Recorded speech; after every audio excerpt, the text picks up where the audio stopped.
आज गिरिडीह में लोकसभा के एनडीए प्रत्याशी श्री चंद्र प्रकाश चौधरी ने विभिन्न कार्यक्रम में शामिल हुए और अपने पक्ष में मतदान करने के लिए लोगों से अपील की। अंबेडकर की 133वीं जयंती पर कहा कि अंबेडकर के लिखे हुए संविधान पर आज पूरा देश चल रहा है और मान रहा है। उस जमाने में अंबेडकर ने कितनी कठिनाई से इतने उच्च शिक्षा प्राप्त की और देश के संविधान को लिखा, उनसे सीखने की जरूरत है। एक और स्वागत कार्यक्रम में हिस्सा लिया गया, जहाँ पर उन्होंने केंद्र सरकार की योजनाओं के बारे में लोगों को बताया और कहा, देश के प्रधानमंत्री नरेंद्र मोदी भाई नेतृत्व में देश तेजी से विकास की ओर अग्रसर है और उनके हाथों में देश पूरी तरह से सुरक्षित है।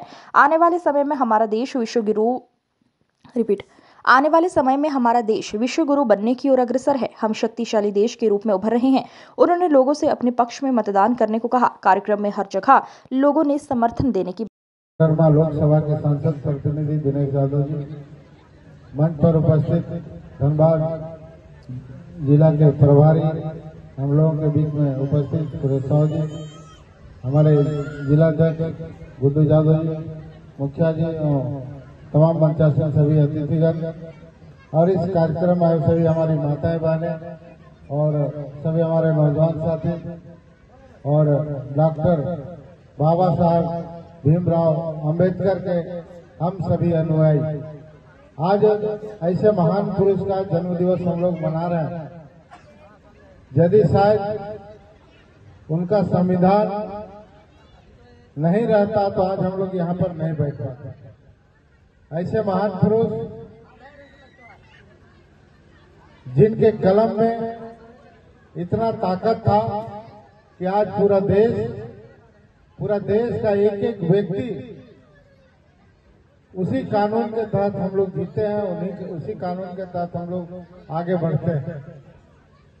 तो आने वाले समय में इनका जो संदेश था कि समाज में उस जमाने में 133 साल पहले समझे कि हमारे देश की क्या स्थिति होगी। जिस समय लोग पढ़े लिखे नहीं थे, उस समय में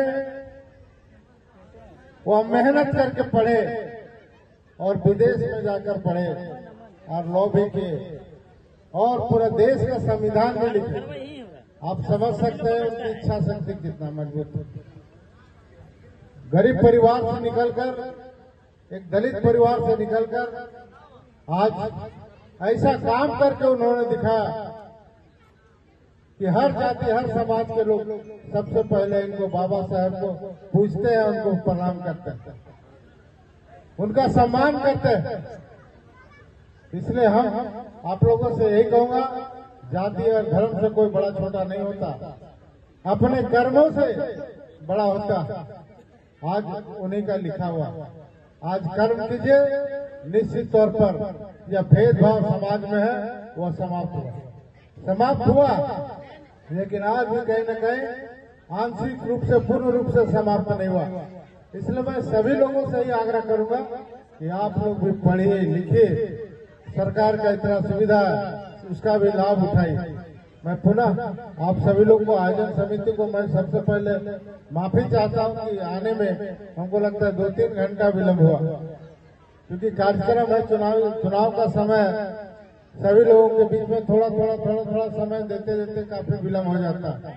एक कार्यक्रम में जाइए तो पता चलता है 2-3 कार्यक्रम और अलग से हो जाता है, तो किसी को नाराज नहीं कर पाते हैं।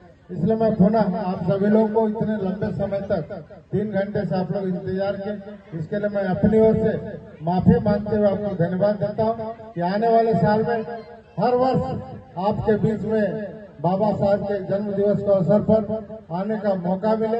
इसी के साथ सबको धन्यवाद, सबको जोहार। बाबा साहब अमर रहे, बाबा साहब अमर रहे। मैं विश्वास दिलाता हूँ आपकी आवाज को सदन में भी रखूंगा और मजबूत करने का पूरा प्रयास करूंगा। कार्यक्रम में काफी विलम्ब हो गया, शाम को छोड़ दी, कार्यक्रम में काफी विलम्ब हो गया और भी कई कार्यक्रम हम लोगों के बीच में है। इसलिए पुनः आप लोगों से यही कहेंगे कि आप लोग काफी देर से इंतजार कर रहे हैं, इसके लिए हम अपने ओर से माफी भी चाहते हैं। और लेकिन इतना विश्वास आपको दिलाते हैं कि चुनावी कार्यक्रम है और एक कार्यक्रम में जाते हैं तो धीरे धीरे बढ़ते 4-5 कार्यक्रम एक्स्ट्रा हो जाता है, उसमें समय तो लगता ही है। और इस समय चुनाव में किसी को नाराज करना उचित नहीं रहता है, इसलिए थोड़ा विलम्ब जरूर होता है, लेकिन हम पूरा प्रयास करते हैं कि देर से सही सबकी बातों को सुनना हमारा पहला प्राथमिकता है। मैं पुनः आप सभी लोगों को धन्यवाद देता है और मैं अपनी बात को यहीं समाप्त करता हूँ। सबको नमस्कार।